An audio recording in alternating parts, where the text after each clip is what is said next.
All right, welcome back to the channel. Today we're teaching you everything that you need to know about what an LPE is, how it might affect you, and how it plays in your journey if you plan on applying to a residency program, if you're already in a residency program, especially early on.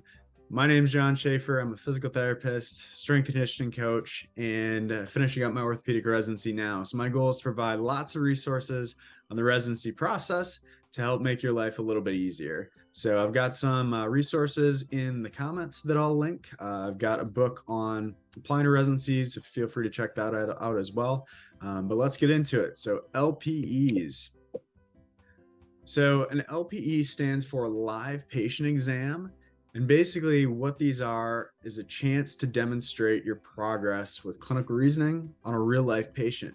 So these are going to happen over the course of your residency program. You might even have one of these during a residency interview. But basically what's happening is a patient on your schedule is going to come in just like they would for their normal appointment, except this time you're going to have faculty, you're going to have other clinicians who are going to be watching and evaluating you as you treat this patient. So you'll go through the examination, subjective, objective, give some interventions, let the patient know your assessment, all while your faculty or these other clinicians are watching. So they'll kind of be off to the side, taking notes on what you're saying, what you're doing, how you're structuring your session in order to give you feedback once you're done with this. So coming into a residency program, I know this was one of the things I was a little bit more concerned about, the LPE, because it can be very intimidating at face value. It's like, okay, I don't feel very confident in the way that I'm treating. When there aren't eyes on me, how am I going to perform when I've got people looking at me, people grading me? So it can be a little bit intimidating. Like I said, there's a lot of residency programs where there'll be a 2-day interview. So one day is going to be, some of your basic questions like, why are you choosing to apply to a residency? Things like that. And then the second day sometimes will actually be LPE style exam where you'll go in and there'll be a patient case and you'll go through it while some of the faculty are watching you and taking notes. So with all that being said, let's kind of break that down and hopefully take away a little bit of the anxiety you might have surrounding this experience, because like I said, it is, if you've never done one before, it can be a little bit intimidating. So let's talk a little bit about how you're graded. So it's really going to vary program to program, but most programs are going to have categories where they'll be able to give you feedback on the subjective portion, the objective portion, the assessment, intervention, and then whatever your plan for the patient is or prognosis.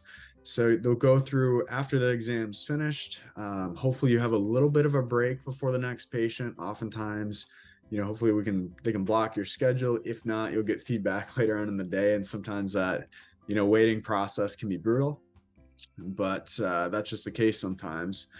So we're going through every single section. So you're getting feedback on how you're talking to the patient, how you're asking questions. Are you, starting broad, getting more narrow?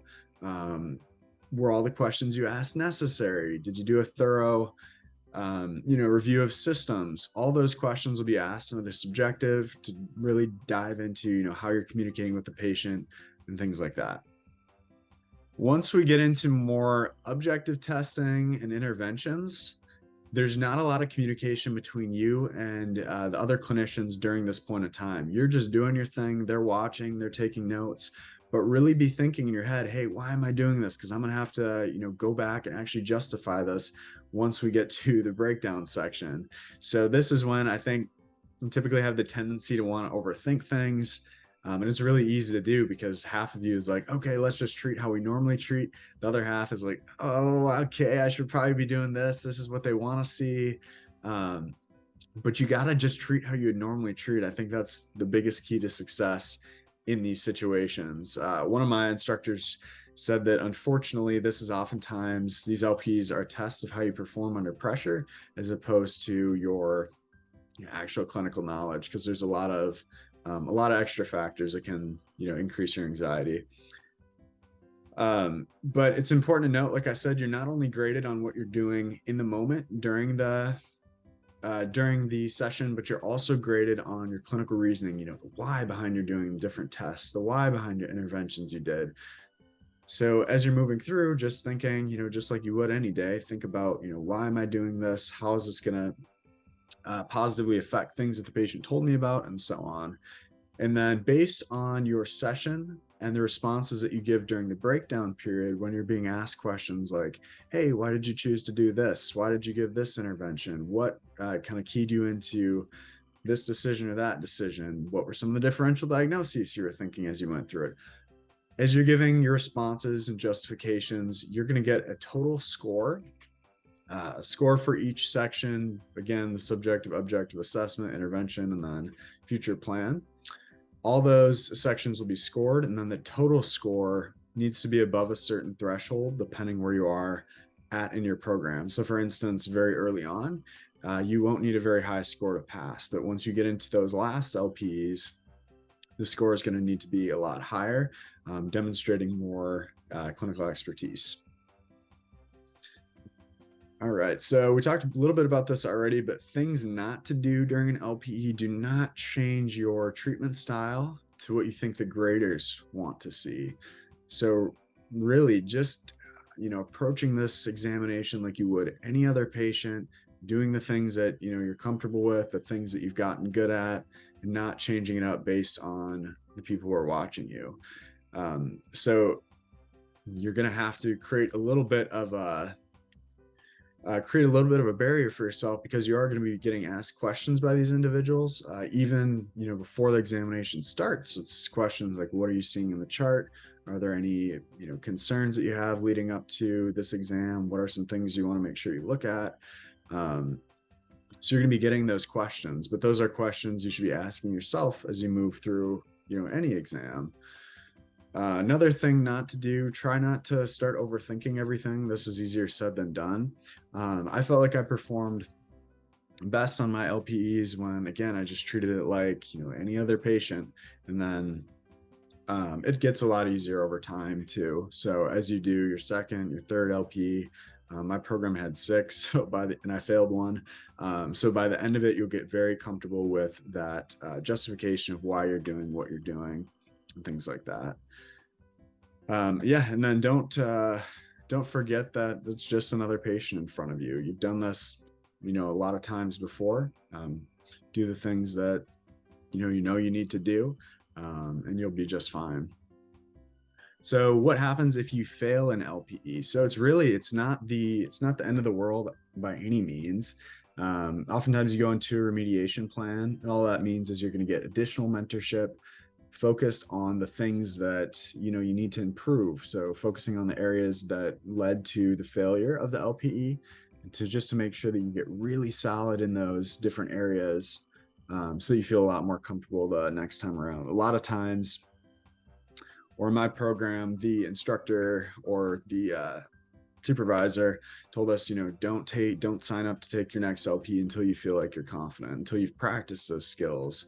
And then when you're ready, you'll have the opportunity to take that LP again, pass it without a problem. So it's not a situation where, it's over, you're out of the program, anything like that.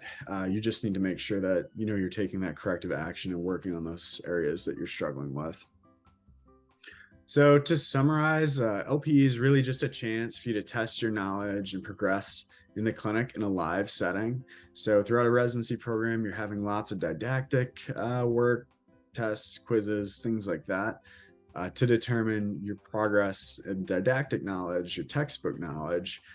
But it's important to note, like, how does that transition into the clinic? Is that information you're learning, is it sticking? Is it something you can apply to patients? And it's also a chance for you to demonstrate clinical reasoning and get feedback from a lot of different people. So you've got your mentorship sessions each week. I talked a lot about mentorship already on this channel, but this is just a setting to have more eyes on you, evaluating your systems in place for evaluations, and then just finding different strengths and weaknesses that need to be addressed to move forward. So LPEs, not something to get super worked up about, not something to be very afraid of. just know that it's just various check-in points to make sure that you're progressing as you should be expected within the program. And if you're not progressing, it gives you a check-in or an opportunity to take that corrective action, make sure you're making improvements, and on the right track. So that's live patient exams in a nutshell. If you have any questions, drop them in the comments. I'm more than happy to answer. If you have any other questions about residency too, drop them in the chat, and I'm more than happy to make more videos moving forward. So hopefully this was helpful. Hopefully this, cleared some things up if you had any questions about LPEs, and also hopefully just decreases, like I said, overall anxiety. So have a great rest of your week. If you got an LPE coming up, good luck. If you're thinking about joining a residency, explore some other resources on this page, and good luck to you as you move throughout the process.